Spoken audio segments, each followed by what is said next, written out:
कर दूं? हाँ. Yes, started. Hello students. हाँ. Hello students. Welcome to my sixth video on the curvature chapter. In my previous video, I told you the polar formula for finding radius of curvature. I am again writing the formula.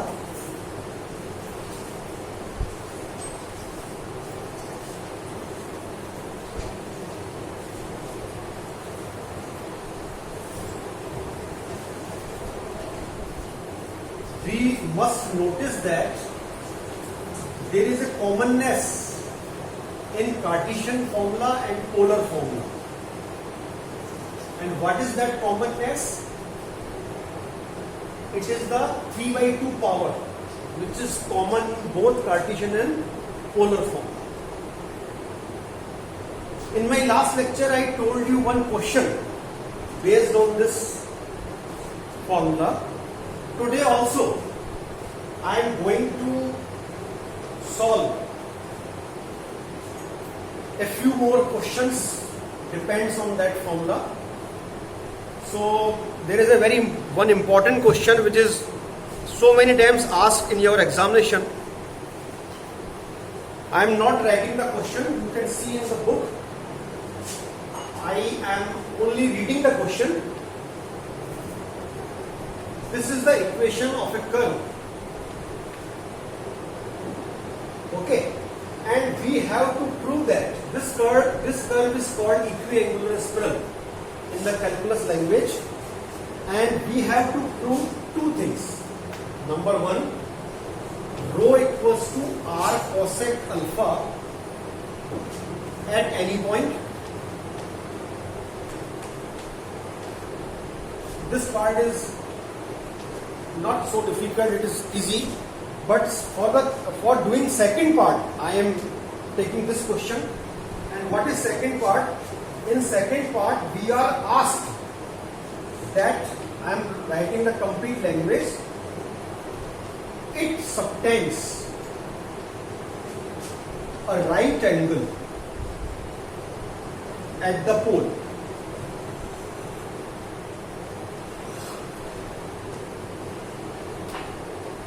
Okay, so I am not doing first part. You can easily prove it by using this form, because it will take time, which will make our video long. So I am leaving this part. You yourself attempt it. Now, this part I am going to solve. But what does this sentence mean? That it subtends a right angle at the pole. First of all, we focus on this word. What is the meaning of it here? किसके लिए question में it word use किया जा रहा है? तो आप देखिए, अगर हम क्वेश्चन को पूरा रीड करते हैं, तो पहले इसने रेडियस ऑफ कर्वेचर की बात की, फिर उसी के कॉन्सिक्वेंस में, उसी के सक्सेशन में इसने बोला it. इसका मतलब it is clear that it means radius of curvature. So we have to prove that radius of curvature subtends a right angle at the pole. So in order to understand the whole idea, we have to draw a diagram. And you will find that diagram making is must in this question. Without making diagram, we can't prove that this question. So look here. This is my curve. Suppose the curve r equals to a e to the power theta alpha, and this is my pole. It is initial line. It is any point on the curve, any point whose coordinate is r comma theta. This is my radius vector, ध्रुवांतर रेखा जिसको हम हिंदी में कहते हैं, for the point P. So length of OP is r. Its first coordinate, and this angle measured in anti-clockwise sense is its second coordinate. Okay. Now in my first lecture I told you that curvature has a geometrical meaning. curvature as well as radius of curvature both has a geometrical meaning. In that lecture I didn't tell you the exact meaning. So first of all we will understand this geometrical meaning. So for understanding geometrical meaning, first of all we have to draw a tangent to the curve at the point P. Suppose it is a tangent PT. Now I am drawing a normal to the curve at the point P. Normal is that line which is perpendicular to the tangent at the same point. Now I consider a neighboring point Q on the curve. Okay, and the same task I am going to do at the point Q. Which task? Drawing tangent and drawing normal. So I am here drawing only normal. Look here, just like I drew normal to the curve at point P, in the same manner I am drawing normal to the curve at the point Q. मतलब ये line क्या है? बिंदु P पर अभिलंब है और ये लाइन क्या है? बिंदु Q पर अभिलंब है, यानी कि ये लाइन यहां पर खींची गई टेंजेंट के परपेंडिकुलर होगी. अब यहां पर हम एक लिमिटिंग केस एज्यूम करते हैं. इसमें हम ये मानते हैं कि Q point is tending to P. जैसे मान लीजिए Q पॉइंट चलता हुआ यहां आ गया, Q P के क्लोज आ गया. इस केस में हम वापस Q, ये नॉर्मल तो फिक्स, P पॉइंट चेंज नहीं हो रहा, P point is fix, so this normal is also fix. Q point is changing, Q point चलता हुआ coming closer and closer towards P. तो जब Q पॉइंट थोड़ा सा आगे आया तो अब हम वापस इस नॉर्मल को अगर ड्रॉ करें तो ये नॉर्मल हमारा ऐसे ड्रॉ होगा. तो हम समझ सकते हैं कि अभी एंड पॉइंट की पोजीशन है, ये इधर इस दिशा में आगे बढ़ गई. ये मैं एरो ड्रॉ कर रहा हूं. अब अगर इसी को मैं फर्दर और Q को आगे ले जाऊं तो फिर मैं वापस नॉर्मल ड्रॉ करूं, तो बिना यहां पर ड्रॉ किए आप समझ सकते हैं कि ये नॉर्मल जब मैं यहां खींचूंगा तो ये एंड पॉइंट यहां आ जाएगा. तो लिमिटिंग केस में, लिमिटिंग केस का मतलब Q is just going to coincide with P. उस पोजीशन पर जो एंड की यहां पर पोजीशन मुझे मिलेगी, यानी in the limiting case when Q is just coinciding with P, the point two which the end is tending, suppose it is C, it is called center of curvature of the curve at the point P. Center of curvature इसको हम बोलेंगे हिंदी में वक्रता केंद्र. And in this case CP distance is called radius of curvature. So this is the geometrical meaning of radius of curvature. और अगर मैं यहां पर, जैसा कि आप इसको एक बात मैंने अभी आपको कही कि C को हम बोलते हैं सेंटर ऑफ कर्वेचर. अब सेंटर वर्ड को हम यूज करते हैं किसी सर्किल के लिए, तो निश्चित रूप से यहां पर एक सर्किल की इमेजिनेशन की गई है. कैसे मेरी इमेजिनेशन की गई है कि अगर मैं C को सेंटर मानकर और CP डिस्टेंस को एक रेडियस मानकर अगर मैं यहां पर एक सर्किल ड्रॉ करूं, तो this circle we will call it circle of curvature, वक्रता वृत्त. तो ये सारे वर्ड्स जो कि मैंने अभी आपको बोल के बताए, ये इस लिमिटिंग केस से जुड़े हुए. तो आई होप कि आपको ये ज्योमेट्रिकल मीनिंग समझ में आया होगा. तो now I am in position to tell what is the meaning of it here. It means radius of curvature and in figure radius of curvature is CP. Now I am suppose to prove कि this CP subtends का मतलब बनाती है, makes a right angle at the pole. तो अब आप इसको 2D geometry से समझिए. जैसे मान लीजिए मेरे पास कोई भी लाइन सेगमेंट है AB और ये किसी फिक्स पॉइंट पर कितना एंगल बनाती है, इसके लिए मैं क्या करता हूं, A और B को P से ज्वाइन कर देता हूं. This angle we call the angle subtended by AB at P. In the same manner यहां पर मुझे एंगल सबटेंड्स कौन सा वाला मेजर करना है, रेडियस ऑफ कर्वेचर के द्वारा सबटेंडेड एंगल एट पोल. तो this is my pole and this is my radius of curvature. तो सीपी के द्वारा ओ पर सबटेंडेड एंगल कौन सा होगा, इसके लिए मुझे सी और पी दोनों को ओ से ज्वाइन करना पड़ेगा लाइन सेगमेंट से. तो पी तो ऑलरेडी ओ से ज्वाइन है ओपी के द्वारा, एंड सी के लिए मैं यहां पर एक लाइन ड्रॉ करता हूं, दिस लाइन. तो दिस एंगल, ये एंगल कहलाएगा angle subtended by radius of curvature mean CP at the pole. और मुझे ये प्रूव करना है कि ये एंगल 90 डिग्री है. तो ये प्रूव करने के लिए ये डायग्राम बनाना मस्त था, और अब ये मानते चल रहे हैं कि ये पार्ट हमने प्रूव कर लिया है. अब सेकंड स्टेप में यहां पर हम सबसे पहले ये एंगल फाइंड करने जा रहे हैं. ये एंगल हमको इस एंगल तक पहुंचने में हेल्प करेगा. Now you recall that what is this angle. This angle is nothing but phi. Phi for which we have studied this formula r d theta by d r. तो इस फॉर्मूले की हेल्प से मैं फाई को यहां find करूंगा. देखिए आप कैसे. This is my equation r equals to a e to the power theta cot alpha.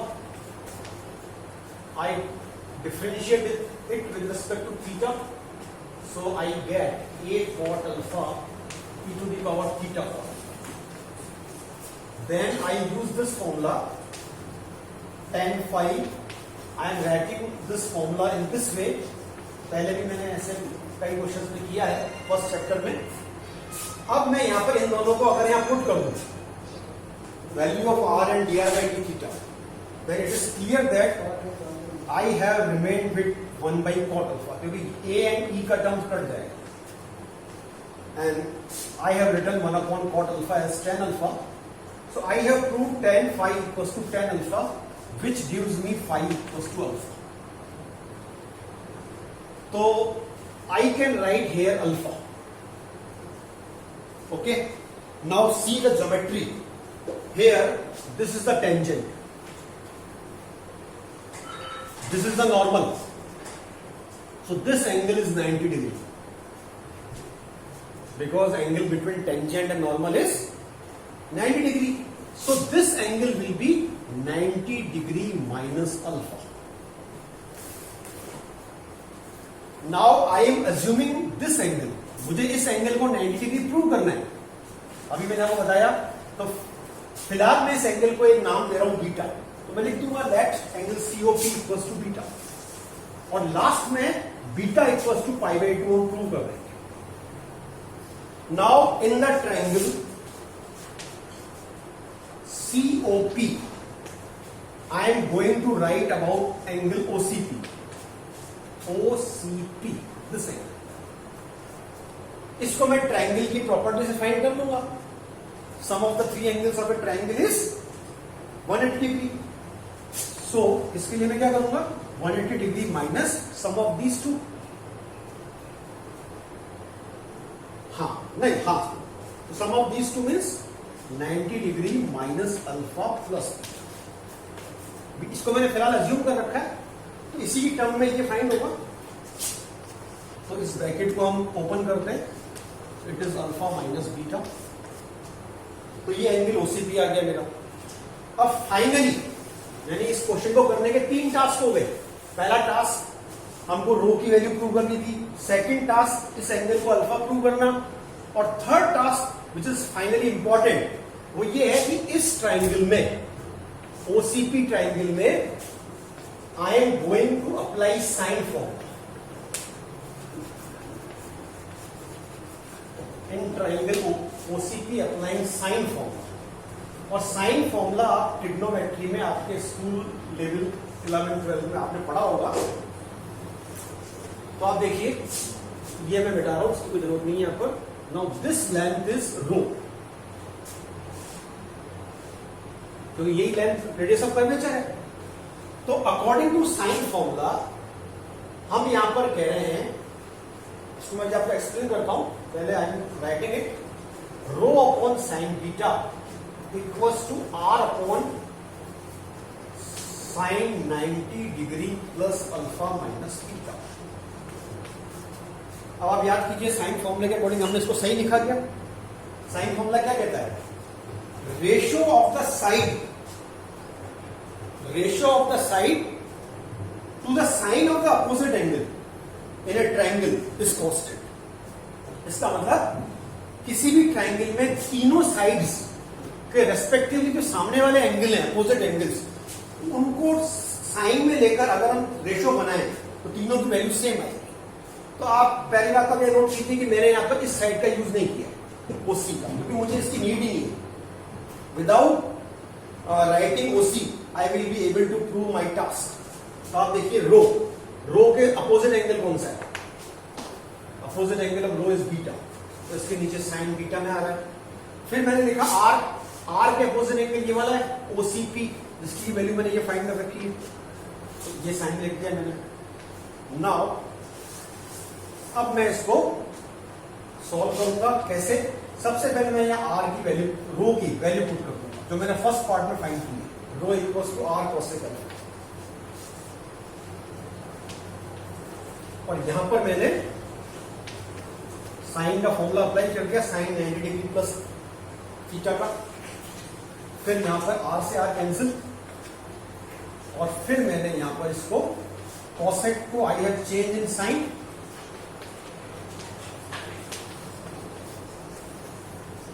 और फिर मैंने यहां पर इस लाइन के आगे दोनों तरफ रेसिप्रोकल ले लिया। It gives me sine alpha sine beta equals to cos alpha minus. फिर फर्दर मैंने इसको जब सिंप्लीफाई किया तो साइन अल्फा साइन बीटा, और इसके ऊपर मैंने फॉर्मूला अप्लाई किया कॉस ए माइनस बी का। It is my cos alpha cos beta plus sign alpha sign. Remember, जब हमारे पास यहां नेगेटिव साइन होता है तो फॉर्मूला में यहां पर बीच में प्लस, तो इसको मैंने फर्दर सॉल्व किया तो दिस टर्म इज कैंसिल्ड, तो finally I get cos alpha cos beta equals to 0। अब यहां पर आकर एक इंपॉर्टेंट छोटी सी बात और आती है, वो ये है कि यहां पर product of cos alpha into cos beta equals to 0। तो in mathematics whenever product of two terms is 0, then either one of the term is 0 or both are 0। तो यहां पर मुझे cos बीटा को 0 कहना है, और मुझे यहां पर यह भी रीजन देना है कि cos अल्फा इज नॉट 0, क्योंकि अगर ये 0 हो जाएगा तो फिर इसके 0 होने की श्योरिटी नहीं रहेगी। तो मैं ये रीजन देते हुए कि cos अल्फा 0 नहीं है, तो फिर अल्टीमेटली ये 0 होगा।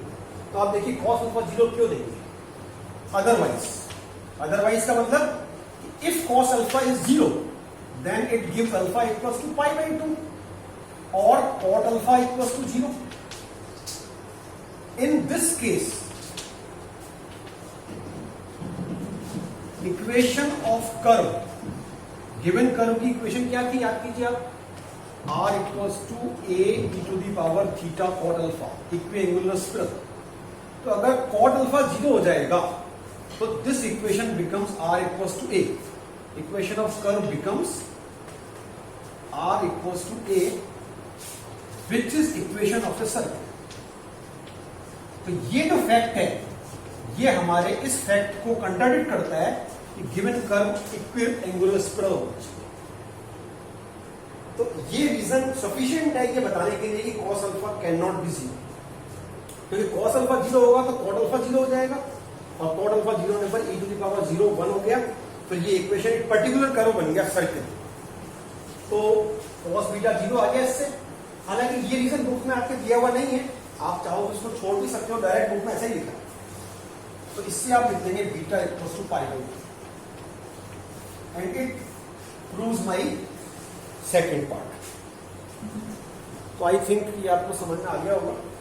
इंपॉर्टेंट है क्वेश्चन ये, क्योंकि इसमें आपको साइन फॉर्मूला अप्लाई करना पड़ रहा है, आपको डायग्राम बनाना पड़ रहा है, आपको tan फाई का फॉर्मूला अप्लाई करना पड़ रहा है, रो फाइंड करनी पड़ी है वो बड़ा वाला फॉर्मूला यूज करके, So I think video is sufficient for today's lecture.